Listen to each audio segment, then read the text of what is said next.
Hello friends, इस laws of motion के video में हम मूवेबल पुलीज के बारे में बात करेंगे। जब मूवेबल पुलीज होती हैं और उनसे जब ब्लॉक्स हैंग करवाते हैं तो उनका जब मोशन होता है तो क्या दोनों ब्लॉक्स का एक्सेलरेशन सेम होगा या डिफरेंट होगा, या क्या उनके बीच में रिलेशन होगा एक्सीलरेशन के, ये हमको जानना है। देखो, जब भी मूवेबल पुलीज होंगी तो इट इज क्वाइट पॉसिबल कि M1 और M2 के बीच में जो डिस्टेंस है, ये जो रोप है, इसकी लेंथ कांस्टेंट ना रहे, because this pulley and this pulley can move. तो M1 और M2 के बीच का जो डिस्टेंस है वो कांस्टेंट नहीं रहेगा, इसलिए उनके एक्सेलरेशंस डिफरेंट रह सकते हैं। वैसे नॉर्मली जो सम्स आप करते हैं उनमें क्या होता है, दो ब्लॉक्स के बीच में हमेशा डिस्टेंस क्या रहता है, कांस्टेंट रहता है। मान लीजिए एक पुली दी हुई है, एक फिक्स पुली आपको दी हुई है, यहां से आपने दो ब्लॉक्स हैंग करवा दिए हैं M1 और M2, तो आपको पता है ये जो रस्सी की लेंथ है ये हमेशा कांस्टेंट रहेगी, इसीलिए दोनों ब्लॉक्स के एक्सेलरेशन हमेशा सेम आते हैं मैग्नीट्यूड में, एक ऊपर और एक नीचे, इस तरह की बात है। लेकिन अगर आपको लगे कि दो बॉडीज के बीच में डिस्टेंस चेंज होगा विद रिस्पेक्ट टू टाइम, तो फिर उनकी वेलोसिटी और एक्सेलरेशन सेम नहीं रहते हैं। They can remain but usually they don't remain. तो इस तरह के सम्स को सॉल्व करने के लिए जब भी आप इक्वेशंस ऑफ मोशन लिखें तो दोनों के एक्सेलरेशन आप सेम मत ले लीजिए। यूजुअली हम तो यहां पर क्या करते हैं, दोनों के एक्सेलरेशन a मान लेते हैं, लेकिन यहां पे एक्सेलरेशन a1 लीजिए, यहां पे a2 लीजिए, और पहले a1 और a2 के बीच में रिलेशन डिराइव करिए, क्या हो सकता है। तो a1 और a2 का रिलेशन डिराइव करने के लिए सबसे पहले आप थोड़ा कॉमन सेंस सोचिए कि ब्लॉक्स कैसे मूव कर सकते हैं और पुलीज कैसे मूव कर सकती हैं। You have to make a rough estimate। तो मान लीजिए मैंने सोचा कि M2 नीचे जा रहा है, सपोजिटली M2 नीचे जाएगा तो अपने साथ पुली P2 को नीचे खींचेगा, तो पुली P2 जब इस रस्सी को खींचेगी तो ये रस्सी शॉर्ट हो सकती है और P1 ऊपर जा सकता है, और P1 अपने साथ M1 को ऊपर लेके जाएगा। तो मैंने एक एस्टिमेट बनाया कि अगर M2 नीचे जा रहा है तो पुली P2 को नीचे खींचेगा, पुली P2 इस स्ट्रिंग को खींचेगी, ये स्ट्रिंग इसको ऐसे पुल करेगी, तो P1 ऊपर जाएगा और उसके साथ M1 भी ऊपर जाएगा। तो मेरा एक assumption ये है कि may be when M2 goes down P2 will definitely go down, क्योंकि इन दोनों के बीच का डिस्टेंस फिक्स्ड है। And I made a rough estimate कि शायद P1 और M1 ऊपर जाएंगे, मैंने assumption किया, इट मे बी रॉन्ग। या फिर मैं ये सोचूं कि जब M1 नीचे जाएगा तो इस रस्सी को खींचेगा तो ये रस्सी ऊपर आएगी, M2 ऊपर जाएगा, ये बात है। तो मैं सोच रहा हूं कि अगर M1 नीचे गया तो M2 ऊपर जाएगा, और अगर M2 नीचे जाएगा तो M1 P1 दोनों साथ में ऊपर जाएंगे, ऐसा मैं सोच रहा हूं। तो any one thing we can assume and we can start the process. तो मान लीजिए मैंने सोच लिया कि M2 नीचे जा रहा है विद एक्सेलरेशन A2, और ये ऊपर जा रहा है विद एक्सेलरेशन A1, और ये भी ऊपर जा रहा है विद एक्सेलरेशन AP1, ये बात है। पुली P2 और M2 के बीच का डिस्टेंस फिक्स्ड है, तो इन दोनों का एक्सेलरेशन सेम रहेगा, तो ये भी A2 एक्सेलरेशन से नीचे जाएगा, पुली P2, ये बात है। अब एक्सेलरेशंस के बीच में रिलेशन निकालने के लिए बहुत सारे मेथड्स हैं, उनमें सबसे फेमस बच्चों के बीच में एक वर्चुअल वर्क का मेथड है।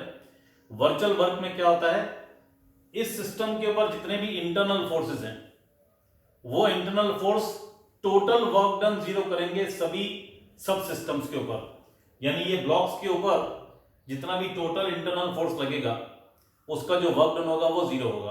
और इनके ऊपर M1G और M2G वो तो एक्सटर्नल फोर्स हैं, लेकिन जो रोप में टेंशन क्रिएट होगा वो इंटरनल फोर्स होगा। तो हम सोचेंगे इसका इंटरनल वर्क डन और इसका internal work done because of tension, उसका सम टोटल कितना होगा, जीरो, ऐसा हम सोचेंगे।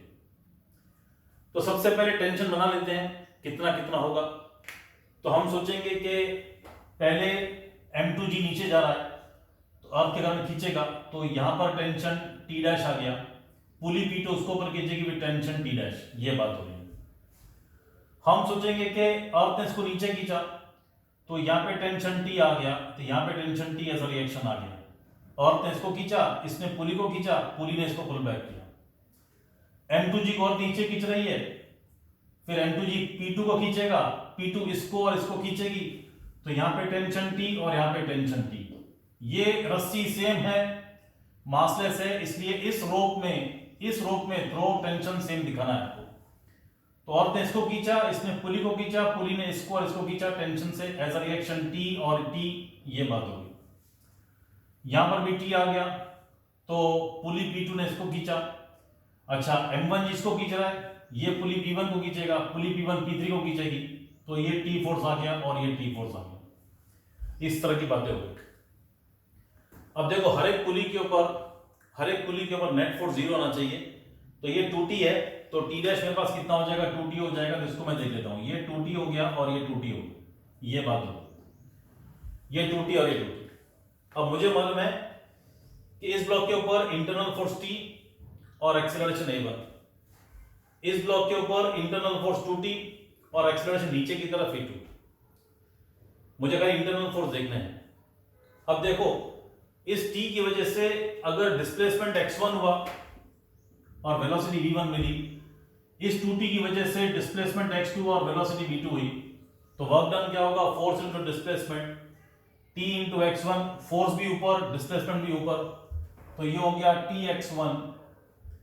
यहां पर 2T फोर्स है, x2 नीचे की तरफ है, वर्क डन नेगेटिव होगा, तो 2T into x2 with minus sign, minus 2T x2 will be 0, तो Tx1 will be 2T x2, तो x1 will be 2x2, derivative लेंगे दोनों तरफ, d by dt of x1 will be 2 d by dt of x2, तो v1 will be 2v2 and similarly a1 will be 2a2। तो आपको relation मिल गया a1 equal to 2a2, लेकिन ये relation wrong है बच्चों।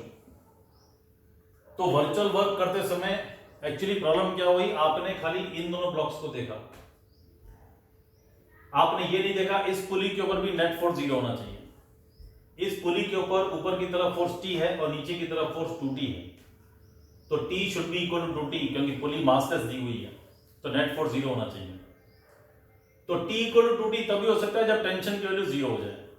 तो इसका मतलब ये हुआ कि इस पूरे सिस्टम में किसी भी रोप के ऊपर कोई टेंशन नहीं है, कोई टेंशन नहीं है। इसका मतलब अगर मैं M1 M2 को देखूं तो M1 जो है, M1 उसके ऊपर M1G फोर्स है नीचे की तरफ, ऊपर की तरफ फोर्स 0 है, टेंशन T।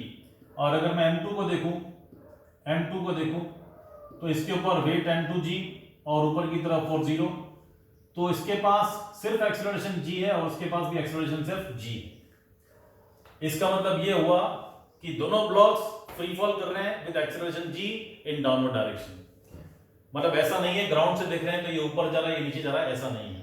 इसके पास एक्सेलरेशन G है और इसके पास भी एक्सेलरेशन G है। इसका मतलब ये हुआ कि मेरी जो डायरेक्शन एज्यूम थी, मैं सोचूंगा a1 इज माइनस G और a2 इज G, ये मेरा आंसर रहेगा according to my directions taken in the diagram. a1 ऊपर की तरफ जा रहा था लेकिन एक्चुअली नीचे जा रहा है, तो मैं लिखूंगा a1 इज माइनस G और a2 कितना हो जाएगा, G हो जाएगा। तो इस तरह से वर्चुअल वर्क का मेथड जो शॉर्टकट मेथड है, आप फोर्स इनटू एक्सेलरेशन कर लेते हैं। एक्चुअली क्या है, फिर हम x1 x2 नहीं लिखते हैं, डेरिवेटिव ले लेते हैं, तो dx1 by dt v1 हो जाएगा, ये v2 हो जाएगा। फिर से एक और बार डेरिवेटिव लेंगे तो ये a1 ये a2 हो जाएगा। तो डायरेक्टली वर्चुअल वर्क के टाइम पे हम टेंशन को एक्सीलरेशन से मल्टीप्लाई करते हैं, x1 x2 नहीं लिखते हैं डायरेक्टली शॉर्टकट मेथड में।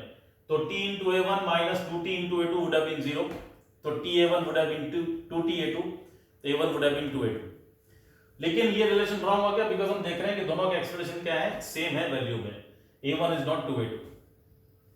इसलिए वर्चुअल वर्क करते समय केवल आप अपने ब्लॉक्स को नहीं देखिए, पुलिस को भी देखना होगा, बिकॉज ये पुली को आपने देखा, इस पे नेट फोर्स 0, इस पे टी क्या हो गया, 0 हो गया सभी रोप्स के ऊपर। तो सिर्फ एक्सटर्नल वर्क कर रहा था, सिर्फ एक्सटर्नल फोर्स वर्क कर रहा था, इंटरनल फोर्स कोई वर्क नहीं कर रहा था, because there was no internal force in the system, T was 0 throughout. तो here internal force was not there, तो we could not go for virtual work method, ये बात हो रही है। अब में दूसरा मेथड है हमारे पास, एक स्ट्रिंग मेथड है।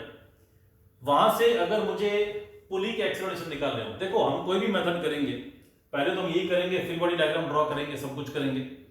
और वर्चुअल वर्क के मेथड में मैं t into a1 minus t into 2t into a2 करने से पहले मैं सभी सिस्टम्स को देख लूंगा और मुझे पता चल गया कि t इक्वल टू 0 है, तो मुझे डायरेक्टली मिल गया एक्सेलरेशन दोनों के क्या है, नीचे की तरफ है g। तो फिर वर्चुअल वर्क लगाने की जरूरत नहीं है बिकॉज मुझे एक्सेलरेशन दोनों के डायरेक्टली मिल चुके हैं। तो प्लीज आप वर्चुअल वर्क का मेथड यूज करें या कोई भी कांस्टेंट मोशन का मेथड यूज करें। आप सबसे पहले पूरे सिस्टम में सारे फोर्सेस ड्रॉ कर लीजिए और सारी चीजों को बैलेंस कर लीजिए पुलिस को, उनका नेट फोर्स 0 कर लीजिए, फिर देख लीजिए टी की वैल्यू क्या है, and then you can go for any other method.